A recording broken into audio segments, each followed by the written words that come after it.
intensive treatment. Welcome everyone back to Intensive Treatment, your number one spot for everything in the world of the Arkham universe, and we're kind of doing something a little bit different today.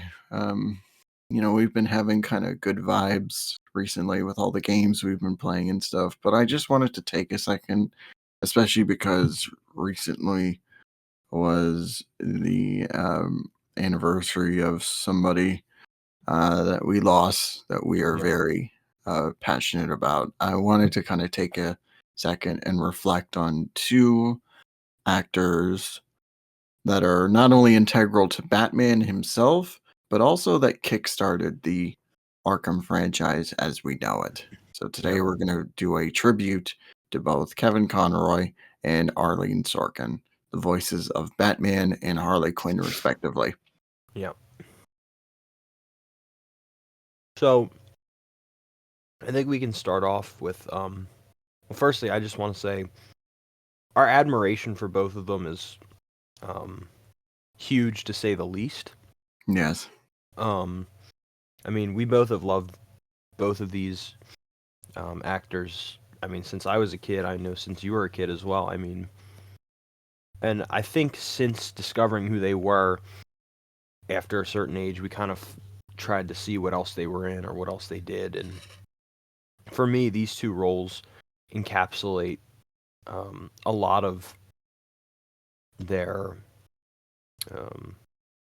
passion as being actors. You can tell Arleen gave her everything to create this character. I mean, she was the first person to don Harley Quinn, and for me, she is Harley Quinn.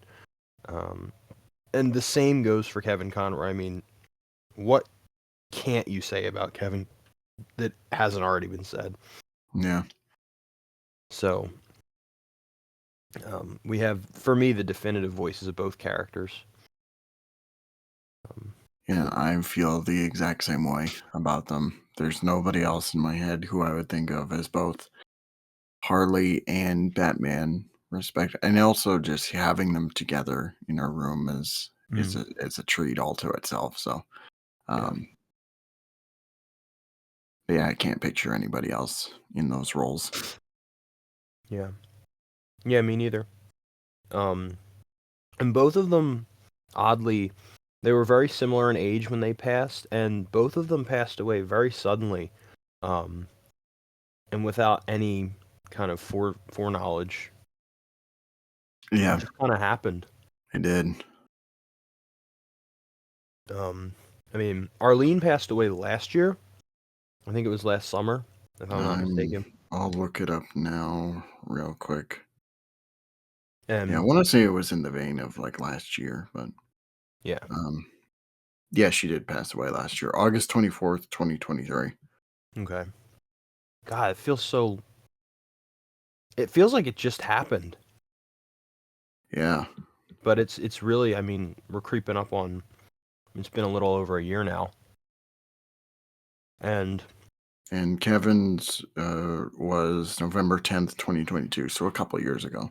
Yeah, and I remember that one like it was yesterday as well. I mean, I'm sure both of us do. Oh, yeah. But to kick things off, where did you first hear these people respectively? How did you get to know them? What was your first experience with them? And was it love at first sight, or was it like sort of you had to ease yourself into them? Because for me, it was like they just felt like home when I listened to their voices for these characters. I want to say the first was obviously Batman the Animated Series. I don't remember the episodes exactly, but I was probably like 2 years old, so it never, like, at that point it didn't really click in. It's just like, oh, this is the definitive voice of this character. It's like, oh, it's Batman. And I remember it was like those episodes, which were like on either a DVD or a VHS or something. And then also I remember their voices in Return of the Joker, oddly enough. Like even Harley. This little 2-year-old watching some of the most fucking, like, graphic fucking flashbacks ever. It's Yeah. just yeah. Um, and then I wanna say years later, because I heard their voices and stuff like Justice League and whatnot, and then I think until, like, the Arkham games came around, or Arkham Asylum, when I first played it, that really clicked in. It's like, "Oh, these are the de facto voices for these characters," especially in Kevin's case. And I mean, Arlene, she is Harley, and she made Harley, so Yeah. there's not really anybody else that can go to that caliber, I don't think. So, Yeah. but Mm. yeah, it was definitely the animated series was definitely like that. The DCAU was definitely where that started. So, what about you? Um, for Arlene, it was Asylum for me. Um, I'm sure I'd heard her in Mad Love before. But during that time, I wasn't as conscious as to like which animated series episodes I was watching. No, Um, and for Kevin, it was, I believe, Justice League is when I first heard him when I was a kid. It could have been Batman Beyond too, where I first heard him as Batman or Bruce Wayne in a shape or form. yeah, Um, and then it was the animated series. I started off as a little bit of a weird kid, not starting off on BTAS. Um, but I got there. Um, but Arlene's definitive sound for me was Asylum when I heard her for the first time, really acknowledging that that was the voice of Harley Quinn. yes, Um, and then, going back to BTAS, you hear her in Mad Love and you're like, oh, it's the same person.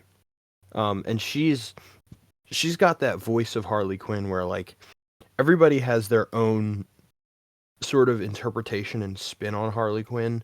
hmm You always know it's Arleen Sorkin if she's Harley Quinn. It's not like one person's Tara Strong, so one person's someone else. It's like you can tell the subtle differences with Arleen. You know it's her. yeah, There's no mistaking who she is when she's playing Harley. hmm And obviously, I can't. You can't even say anything about Kevin because that's just he invented that. He invented definitive voice acting in that sense. I mean, he's arguably the most iconic superhero voice of all time. He is the most iconic superhero voice of all time. I Yeah, don't care what anyone says. when I think of perfect castings, Kevin is like right at the top of the list. Yeah, Um, he is Batman in a sense, like in a sense. So, and yeah. nobody can take that away from him. No. He'll never stop being Batman. No.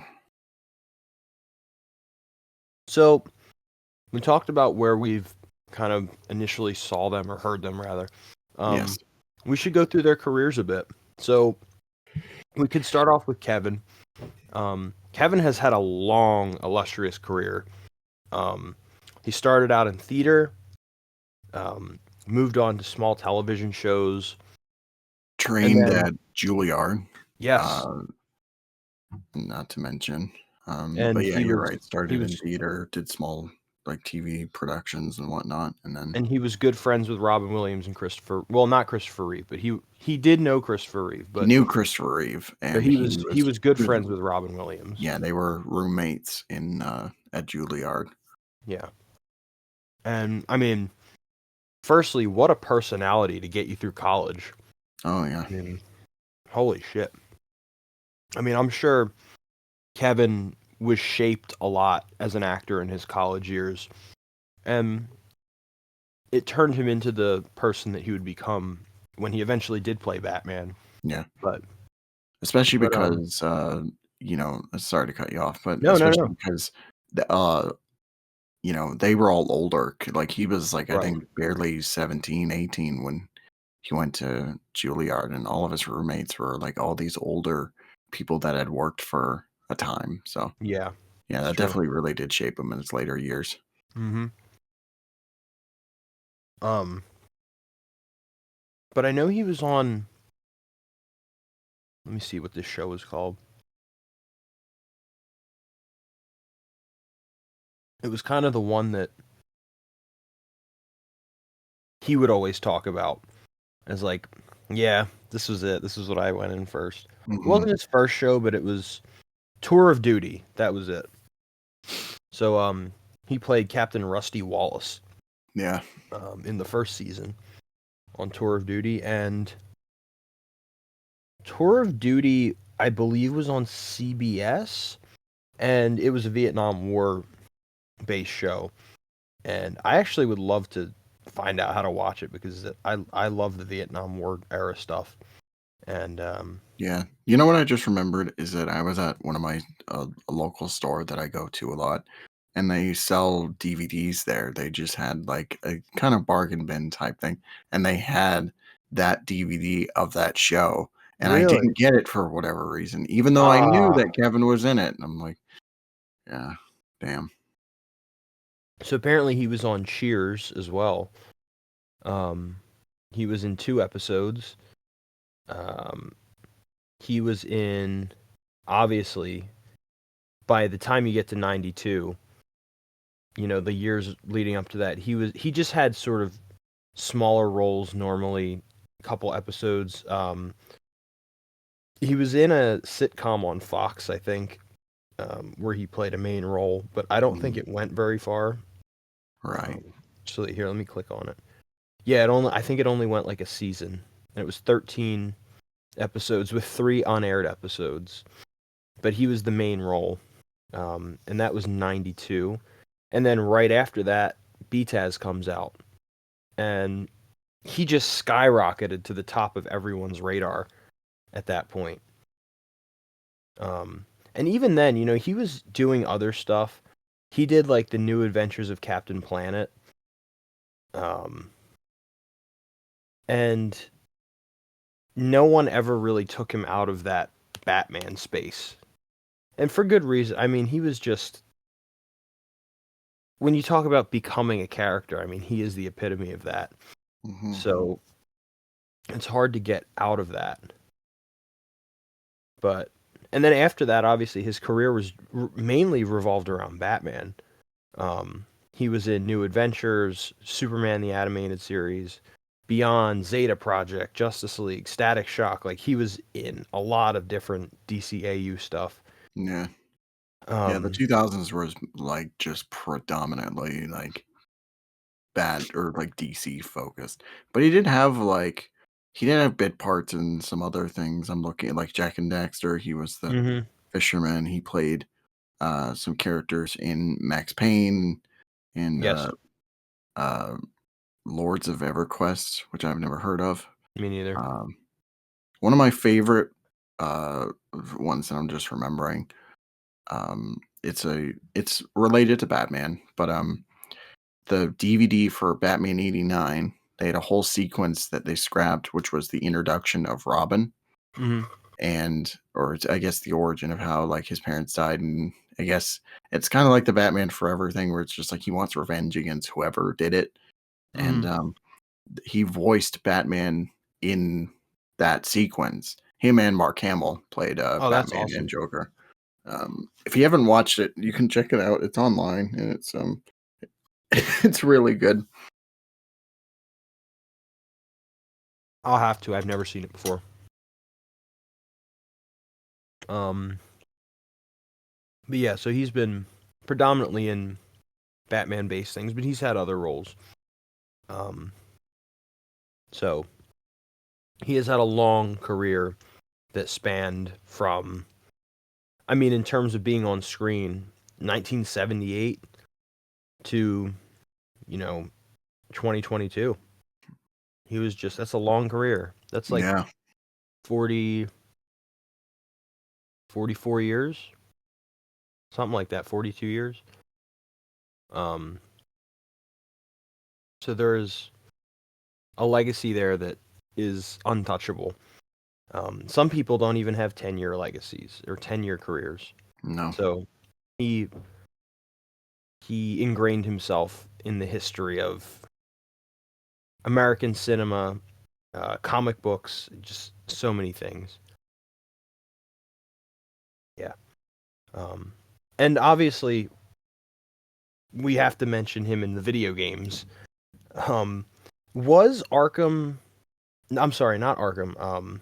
The BTAS related games his first video game appearances, and after that, I think it was like you said, he was in Jack and Daxter, Max Payne. But apart from that, was it predominantly Batman as well in the video game world? I think so, yeah. And this goes back, or this span, as far as video games go, this spans back to during the animated series days. Like he played, there was the Adventures of Batman and Robin on Sega CD he did, and also the Activity Center PC game. And then there were, Batman Vengeance, Rise of Sinzu, Gotham City Racer, I guess he was in. Um, so yeah, it's most like any like DCAU related video game thing he was probably in, and he probably didn't even remember by the time Arkham had come out. I remember telling this story. I forget if it was on a live stream or something, but uh, there was an interview I saw where Kevin was talking about playing Batman in the Arkham games. He was like, "Oh, it's amazing! I never really done any video games." And the guy interviewing him, he was like, "You were in Batman Vengeance, right?" He was like, "Was I?" So That's great. But yeah. So Kevin's career is unmistakable, and there's so many things in his career, too yeah, much to even go over. But yeah. And there's an intensive treatment dog in the background. intensive truant as that dog, Maybe you can't even hear. So next, should we move on to Arleen? Her career. Yes. So I don't know as much about her career. At least I don't know where she started off. Um, but I can read this. Yeah, I know little. I mean, besides her Harley stuff, little to nothing about her career. Which, Well, so it um, says here she started her career in cabaret in the late 70s and early 80s yeah, as a member of the comedy group The High Heeled Women alongside Mary Fulham, Tracy Berg, and Cassandra Dans. I don't know who yeah, they are. I'm sorry. Um, Days of Our she was in Days of Our Lives. Holy shit! From 84 to 90. Wow. Oh, she was in the movie Trading Places. um, That's crazy.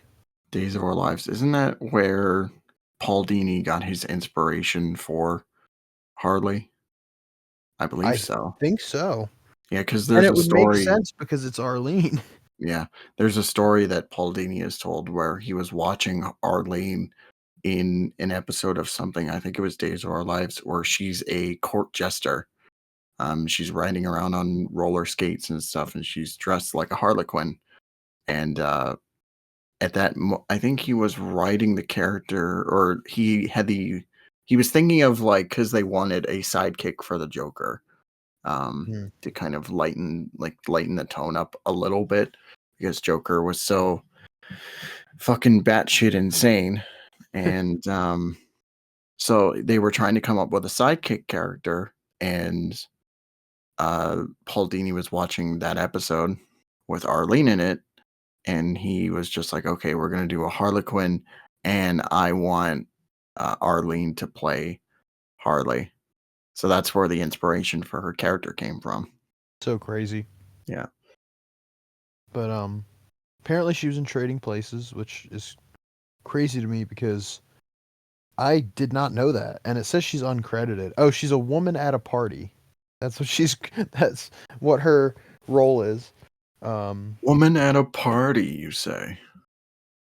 She was in Comic Book the Movie, which I've never seen, but it says starring, co-written, and directed by Mark Hamill. Have you ever seen this? No. I haven't either, but she's in it. Hmm. Okay. Um,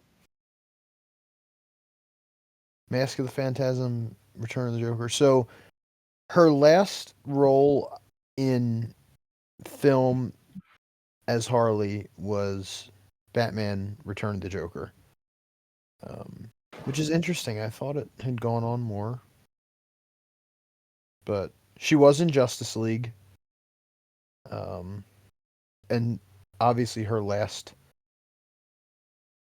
Oh, so her final role was not Asylum; it was DC DC Universe Universe. Online. Yeah. Damn, damn. All right, What a well, way to go out. I don't need to talk about her anymore. No, I'm just kidding. Yeah, no. It's just like it's just like, you know what? I don't really like Arleen anymore. So yeah, so that was her final voice role, um, ever, I believe. And then she retired from acting. I'm not exactly sure why. Maybe she specified. I don't know. Um, Maybe she just, I don't know. Like some people have various reasons, of course. Yeah, maybe she just didn't feel like doing it anymore. Like she it's was true. just like, Yeah. like I just want to live the rest of my life. And um, I was almost certain that she was in stuff after DC Universe, but I guess not. Um, Me too. wow.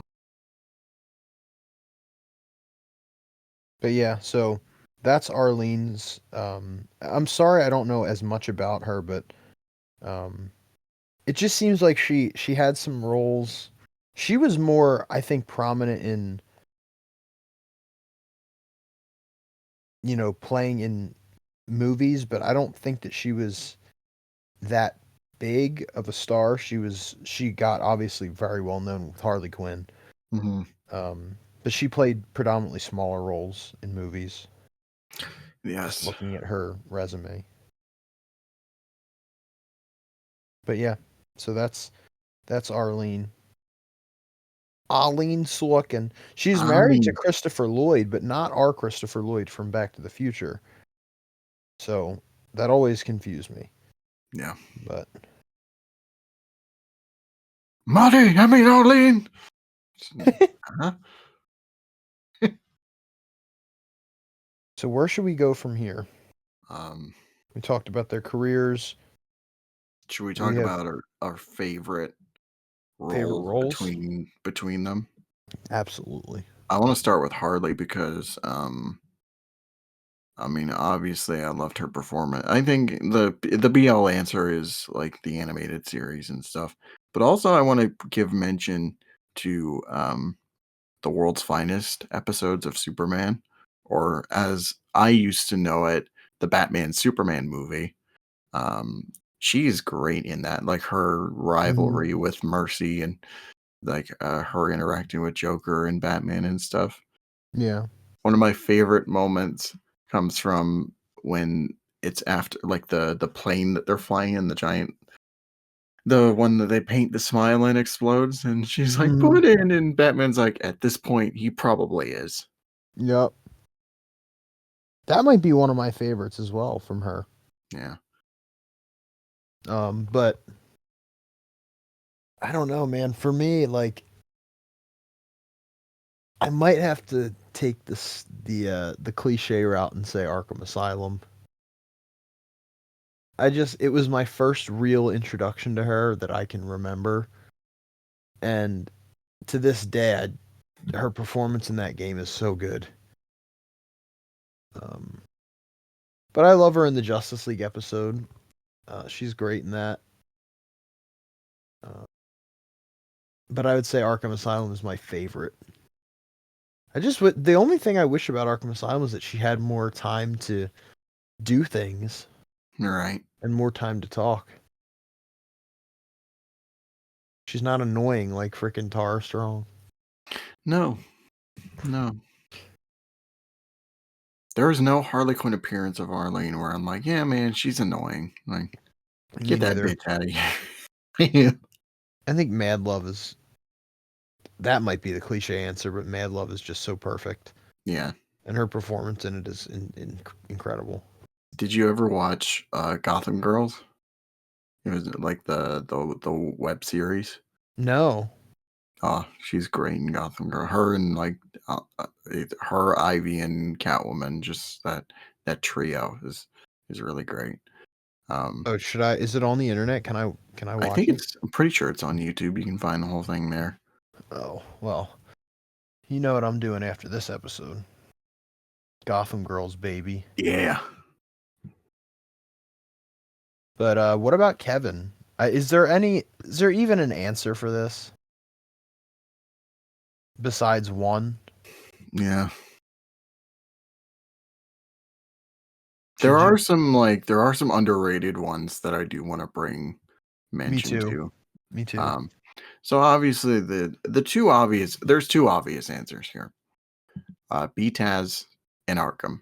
He's Yeah. like fantastic in both of them. Some of his best performances ever as the character. Um, but yeah, as far as some other ones, For I me, guess Batman, Superman, Public Enemy is at the top of my list. I was gonna say one of them, which was Batman Gotham Knight, the Oh anime yeah, movie. There are just some moments in there, uh, like after that thug, the bullet ricochets, and he gives the device back to Lucius, and he's just like, "I'll do what I have to protect Gotham, but it has to be my life, nobody else's." Another one of the great moments in there is in the beginning of the Deadshot one where he's talking to Alfred and he's just like, I never use guns, but I can always appreciate the feeling, like the feeling. And he's just describing it's just like the cold steel and the unrepented mercy to it. And yeah, it's amazing. So I also love him in Public Enemies as well. He's just an asshole. yeah. Um, Justice League Doom is another one I really like. yeah, that's another great one. Um, God, he's hit so many. Yeah.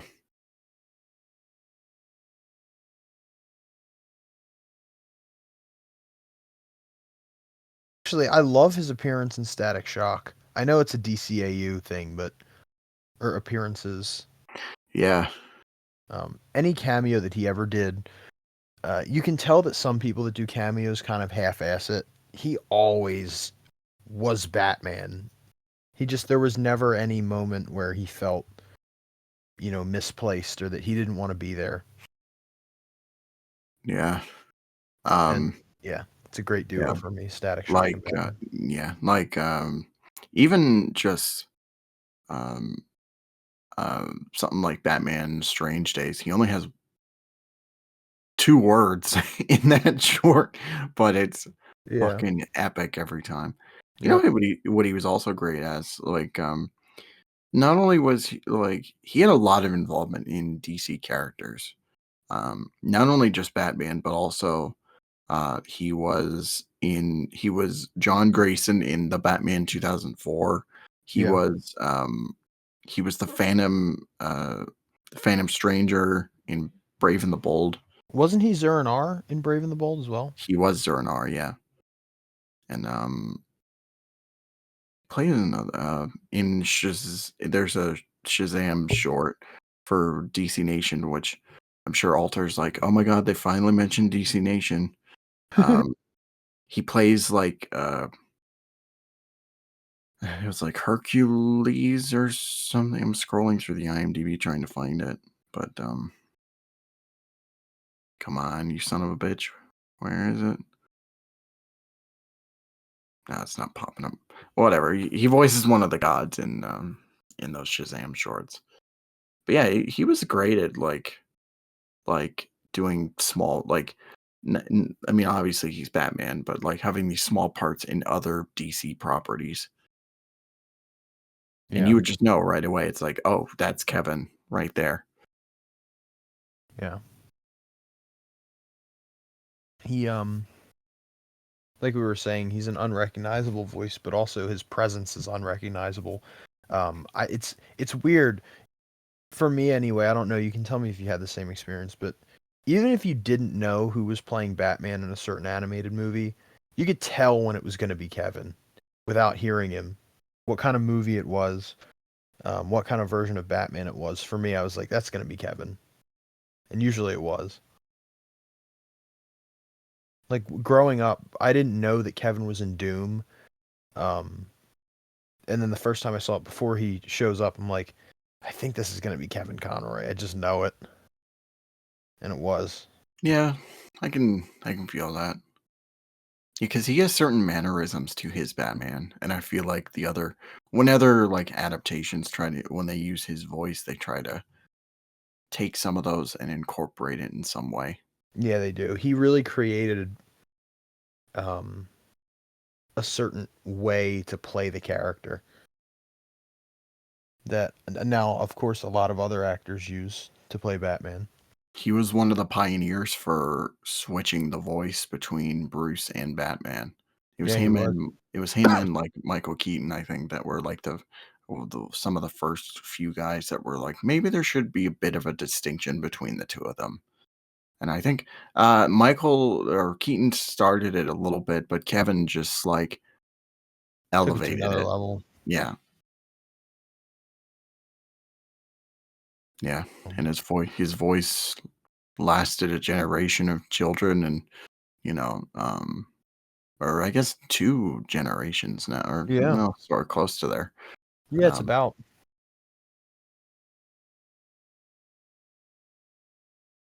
Amazing. And he'll for sure be the definitive voice of Batman for future generations. Um, it's just one of those things that defies generations. It's like you can take anything. You can take like I don't know. You can take Sergeant Pepper's. People know it's the Beatles. In 50 years, they'll know it. Or Mm, yeah. um, you can take Kevin's voice and play an episode of the animated series to your kids in 20 years, and they'll they'll know it's Kevin Conroy. Mhm. Um, and I think for certain, without a doubt, that he will still be the definitive voice of Batman forever. Um, it's just been cemented into the character at this point. I mean, I like to think that most people, when reading a comic book, hear his voice. I mean, I do. Um, I just, I hear two people. I hear Reno Romano and I hear Kevin Conroy. And yeah, Yeah, I only hear Kevin, like, in anything, and also, like okay. yeah. I love Reno. I love, like, Oh, Marvel and I collectively love a lot of different Batman actors, but Kevin, I love Reno, I love Diedrich, I love Bruce Green, Peter Weller, like, they're, Troy Baker, kinda, they all Roger they all Craig Smith. have they all have great aspects that they bring to the character, but Kevin was, I mean, what can you say? He was the voice. He was Batman Yeah, in every way, he shape, or wasn't form. just the voice. I Yeah. remember, I'll tell you guys a quick story that I'm sure anyone that appreciates Kevin Conroy will appreciate this story. When I was younger, I was talking to my uncle, um, and he was asking me who my favorite Batman was, and I said, "Well, Kevin Conroy." And he said, "Well, no, I mean like a real Batman." And I was like, "He is the real Batman. He is Batman." And he said, "Well, no, like Christian Bale, Michael Keaton." This was before BVS I even was a thing. Right. Um, and it might have even been before Man of Steel. So there was no thought that Ben Affleck was going to be Batman. But I persistently kept saying Kevin Conroy, and he said, "Yeah, but he's only the voice." And people that don't get it don't, and they never will. But people that do get it will understand that Kevin Conroy was and is Batman in any variation of media. It doesn't matter. He's Batman. Animation should have no hold over who a definitive version of a character is. Right. And Kevin was Batman through and through, till the end of time for me. And sorry, Unc, you're objectively wrong, bitch. Yeah. But yes, that's my little story. You can take the mic away from me, Marvel. I'm I sorry. guess if we're telling stories, I want to tell one that I've told before. Um, it involves Swifty. Oh, So we were on a group chat that we have, the Speaking Nerd group chat. We were just hanging out, all of us together. We were just chatting, and we were talking about like Comic Con and stuff. Um, this was the summer of 2022, I think. This might have been right before we recorded the first Speaking Nerd plays where we did Fortnite and stuff. oh, And geez. so we were all chatting and we were talking about Comic Con, and I forget if it was Alter or something like that. And he was like, "Oh, Kevin's coming to one of the cons, like for whatever." And I'm like, "Oh, cool." So we're all talking about. We started getting a conversation about Kevin and whatnot, and of course, Alter's going off and how he met him. AJ's going off and how he met him. I mentioned meeting him, and Swifty's just like, "I haven't met him yet." And it's just like we were talking to him. It's just like it's gonna happen at some point. Like you're gonna go to a con, you're gonna meet Kevin, and it's gonna be great. And so a few weeks go by. I think we were in August now, close to. A few weeks go by, and that line or what Swifty said kind of like stuck with me for whatever reason. And so um at the time I was just scrolling through and Cameo came up, which for those of you who don't know, Cameo, you can basically commission a celebrity, whoever, to send you a personalized voice message or video message. And Kevin had been doing them all throughout the pandemic. Yeah. Before the pandemic, it was all happy birthdays, happy anniversaries, and um, after that, the messages became more kind of personal. It's just like, I know you lost your job, or you have COVID or whatever, and you're gonna get through it. Like it was all types of those messages. I'm like, Yeah. man, that would be a really good idea to get Swifty a cameo. So he'd have some, like, until he met him at a con, he'd have some interaction.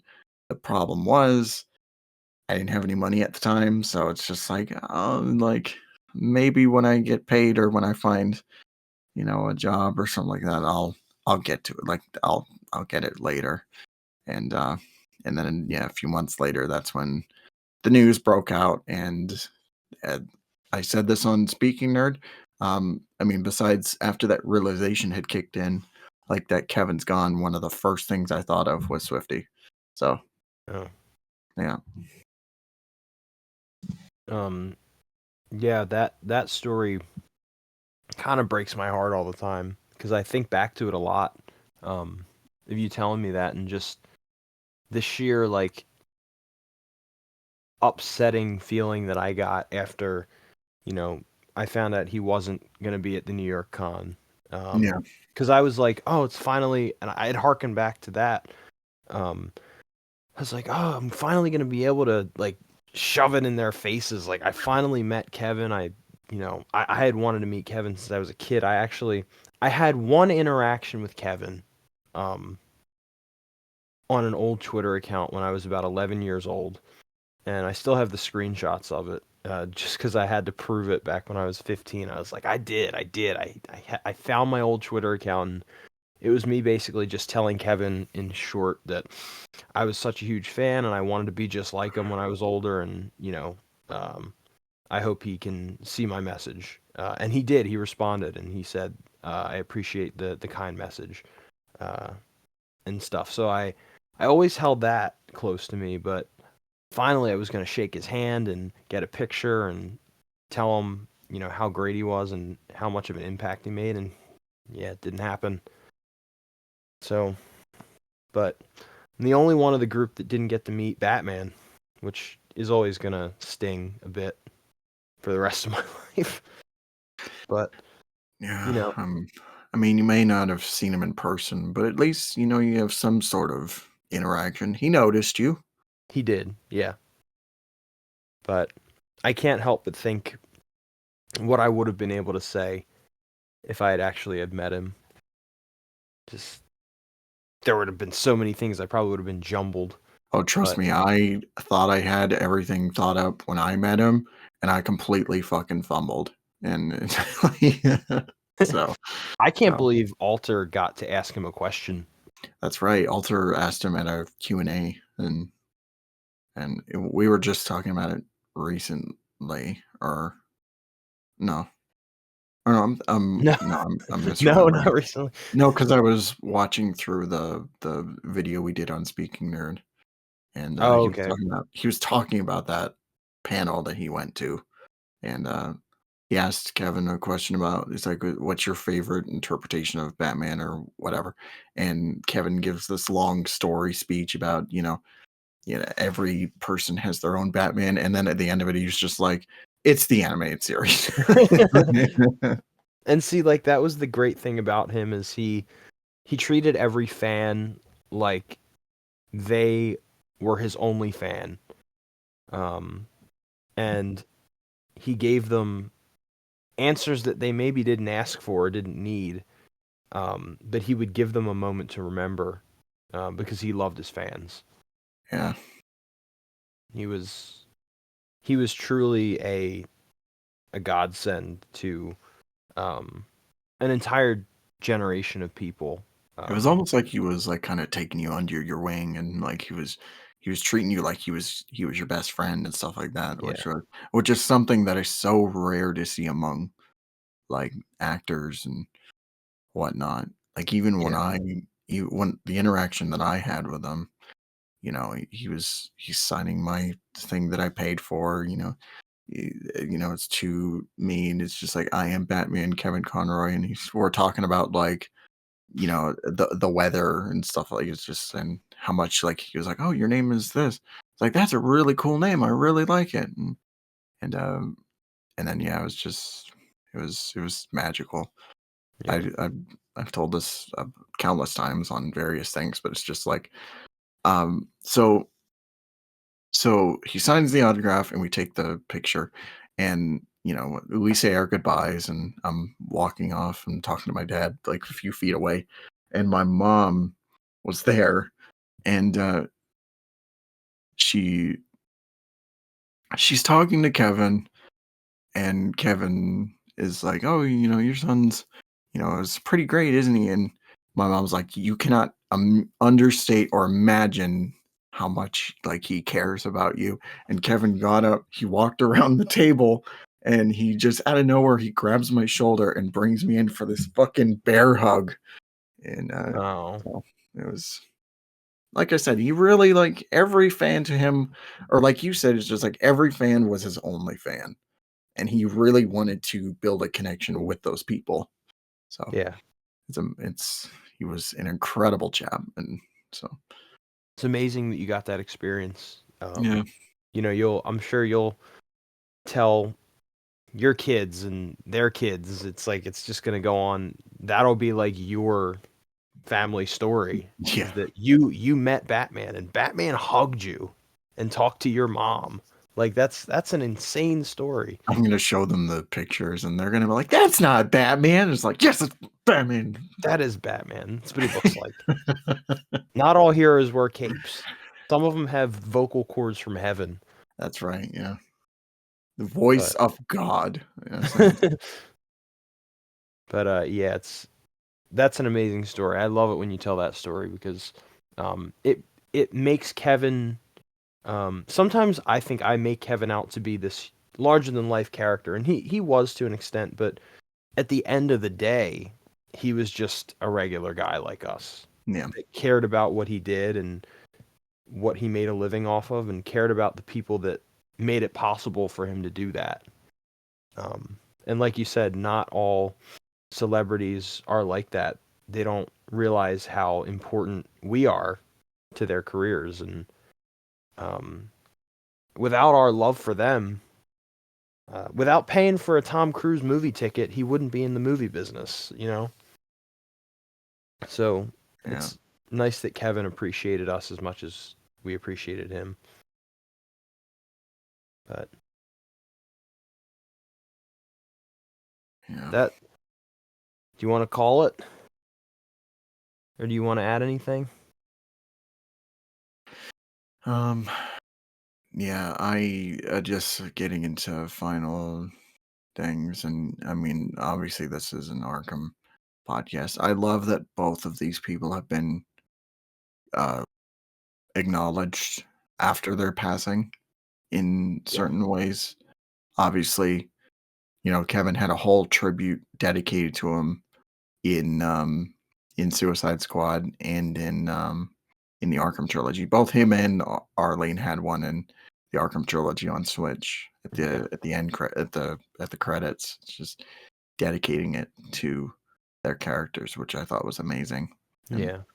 it's something that, like, I mean, because like, of course they're gonna bring Kevin, right? It's like, but the fact that they even acknowledged Arlene is a testament to how how great her her character was in the grand scope Yeah. of Batman. So And how integral her part was in the evolution of that story. I mean, to think that without her we wouldn't have Margot Robbie as Harley Quinn or yeah, Kaylee Cuoco as Harley Quinn. Lady Gaga as Yeah. some sort of version of Harley. She's a what was her name in the movie? Art Lee or something like that. Lee. Lee. Yeah, we wouldn't have Lee. Why did I say Art? I'm thinking of Art the Clown. Yeah, I mean, it's two amazing people, two amazing performances. Yes. But I think that is gonna be a wrap on this Yeah. video, if I do say so myself. Do you say so? I mean, I implied it, so. So apparently now he's just the director of Arkham Asylum. I'm the warden here. All right, guys. Well, that's going to do it. Thank you all for joining. Leave in the comments below your memories of Kevin if you have ever met Kevin or Arlene. Not just Kevin, Arlene as well. Yes. Give us your stories. Comment how they impacted your life. And also, don't forget to stay locked up.